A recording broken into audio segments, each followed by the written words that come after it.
everyone, it's Karina with Karina Loves to Plan. Welcome back to my channel. I am here for, I guess, a detailed pen review of the Jinhao 80. Yes, I know these came out sometime last year and they were all the rage, and I know so many people have already done a review on them, but I wanted to do a review of these myself. I received these back in January and I have been using them on and off for the last few months, and I really wanted to provide a more detailed review of the Jinhao 80 model.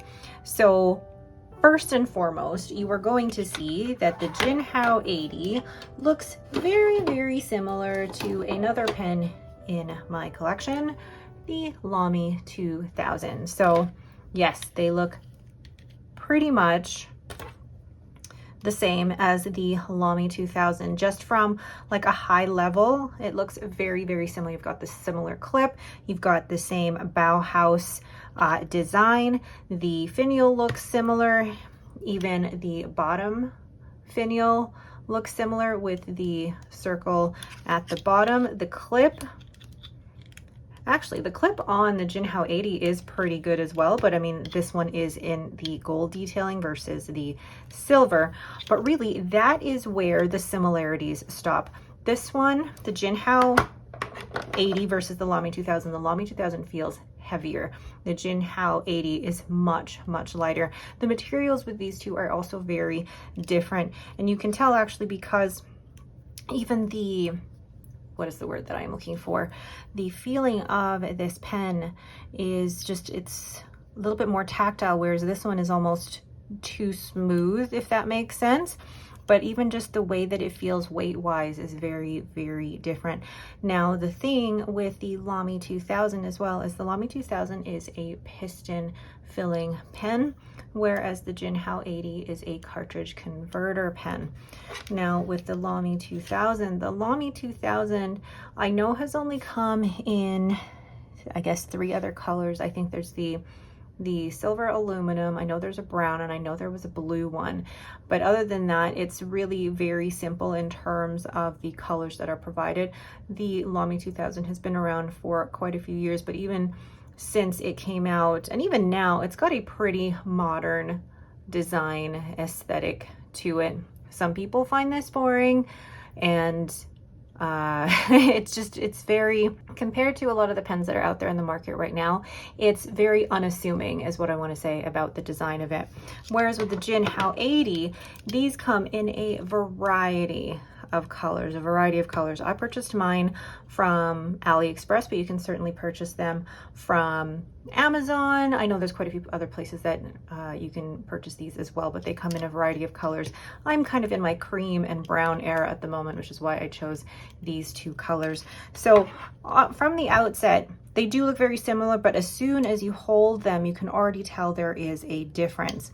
Now, one thing I'm then going to point out, there is a difference in once you actually uncap the pen. So with the LAMY 2000, you've got the hooded nib. You also have the window for the piston filling mechanism here. So it is an 18 karat hooded nib, which I have a little bit of ink staining on, but it is a beautiful, very, very smooth nib. Now you have the Jinhao 80, and the nib basically looks like a nib on a LAMY Safari, which actually is one of its pros of the pen. So there is a huge difference between the LAMY 2000 and the Jinhao 80, is that you have the hooded nib with the LAMY 2000, and then you have the nib that looks like the nib on the LAMY Safari on the Jinhao 80. There's no ink window because this is not a piston filling pen, it is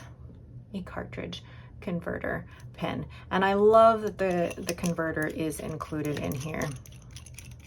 So one great thing about the fact that it has a nib that is similar to the LAMY Safari is that you can actually put LAMY nibs on here, which is what I've done with this brown pen here. So I have this currently inked up with Diamine Cocoa Shimmer, and for the past few weeks that I have been using it, it's actually worked really, really well. I currently have a LAMY fine nib on here, and it is really easy to remove this nib So graceful. Really easy to remove this nib. I actually use something that I purchased off of PenChalet, and it it PenChalet or Goulet Pens? It was Goulet Pens actually.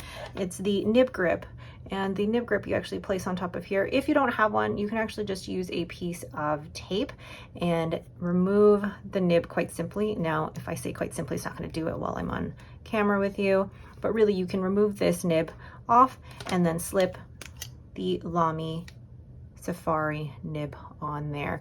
So you do have different options if you don't like the nibs that are offered. So this is the Jinhao Extra Fine. I put a LAMY Fine on the brown one, and you have a variety of nib choices with LAMY. You can get an extra fine, medium, broad, or a 1.1 stub, or my husband's favorite, a 1.5 stub. So you do have the ability to change and interchange nibs with the Jinhao 80 with the LAMY Safari nibs, which is what I really like about that. So in terms of differences, like I said, one, the color, but two, the Jinhao 80 is a cartridge converter pen, and then the nib on here, the Jinhao 80 is obviously a steel nib, but the nib looks like the LAMY Safari nib, and it is easy to change out. Now I'm going to do a quick writing sample with the extra fine Jinhao nib on here, and then I'll do a quick writing sample with the LAMY Fine nib that I have on here, and then I'll also do just a quick comparison of the size of the Jinhao 80 compared to other pens in my collection. So here we have the Jinhao 80. I'm just going to use the brown one there, and then you have the LAMY 2000 right next to it. Again, in terms of dimension, pretty much exactly the same. And then compare it to other pens in my collection, like my TWSBI Eco. Yes, I know, I have a TWSBI Eco. That the review of that is coming. It is coming. And then we have the Pelikan M800, and we have an Esterbrook SD, and then I want to compare it to a Leonardo Momento Zero, so that you can see the differences in sizes there. I mean, I really do like the size of the Jinhao 80, and I love the fact that it is a snap cap, but once you actually see it in my hand, it feels very, very light. I appreciate the grip section on here. It's similar to the size of the grip section in the LAMY 2000 in that they both decrease in angle towards the nib. So holding the Jinhao 80 is actually very, very comfortable. Now, I don't normally post my pens, but this one actually I do post, and it is very comfortable to post. I even post the LAMY 2000, and that one is also very comfortable to post. My only concern with posting that is scratching the finish, but with just wiping that with a cloth, like one of the cloths that you use for wiping your glasses, for example, it helps to remove some of those scratches and get it back to that finish. So it really is actually very comfortable to hold. This one in particular, I do like to post, and it's very actually well balanced with posting the cap on the end there. So in terms of the size of the Jinhao 80, I actually really do like that size. It's about the same length as the TWSBI Eco, and even the Pelikan M800. The Esterbrook SD is just a little bit longer, and it looks like it's almost the same size as the Leonardo Momento Zero. So let's look at all of these uncapped. So there are all of the pens uncapped, and it's funny that once they're uncapped, you can see the differences in size. So the TWSBI Eco is definitely longer than the Jinhao 80 and the LAMY 2000. It actually even looks longer than the Pelikan M800. And then in terms of the Esterbrook SD, actually out of all of these, the TWSBI Eco is now the longest uncapped, and it's not a pen that I normally post as well because it's quite comfortable just as it is. And then even the M800, the SD, and the Momento Zero, I don't post those either. Funny enough though, it's slightly longer, not by much, but slightly longer than the Jinhao 80. But I think the weight of these three pens allows me to write with them unposted, unposted. Whereas with the Jinhao 80 and even the LAMY 2000, it's more comfortable for me to post them, which is, I think, really, really interesting in terms of the dynamics of each pen.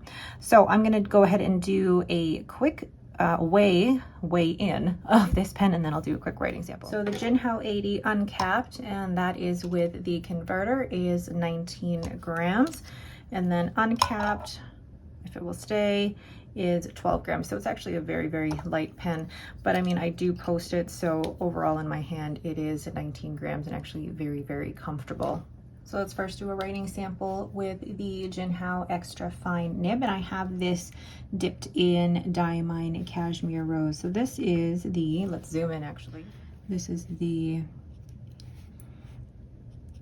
Jinhao 80, and I'm actually not sure what colorway this is. Is it cream and gold? Oh, and has an extra fine Jinhao nib, which is a steel nib, and it's actually a really good extra fine nib. It's not scratchy, it is toothy, and has about an average flow. And I actually really like that extra fine line in my my passport planner. So I really do like the extra fine nib for the really tiny grid sections in my passport planner. So then let's do a quick writing sample with the LAMY nib here. So I have put on this brown one the LAMY fine nib, and this is inked with Diamine Cocoa Shimmer, and I just realized they were both Diamine inks. So you can see this one is definitely wetter.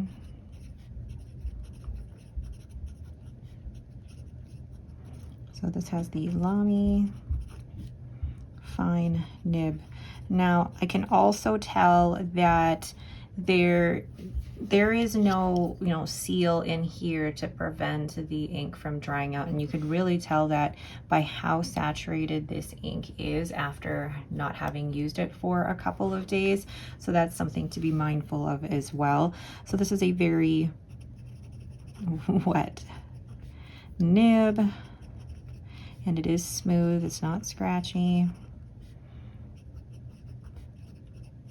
And I haven't had any issues with the shimmer in this either. So I'm pretty impressed with that.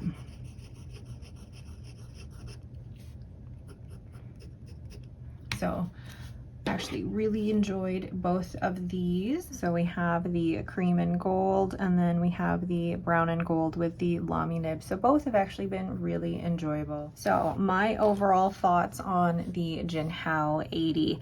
I have been using both of these actually for a couple of months. First, I used this in my passport planner for I think the whole month of February or March, and I really liked the fine, or the extra fine nib in here. I had it inked with Diatramentis Document Black, and it was such a great extra fine nib to get into the really tiny grid lines in that sterling ink passport planner, but also dried really quickly, and I think that was really down to the nib.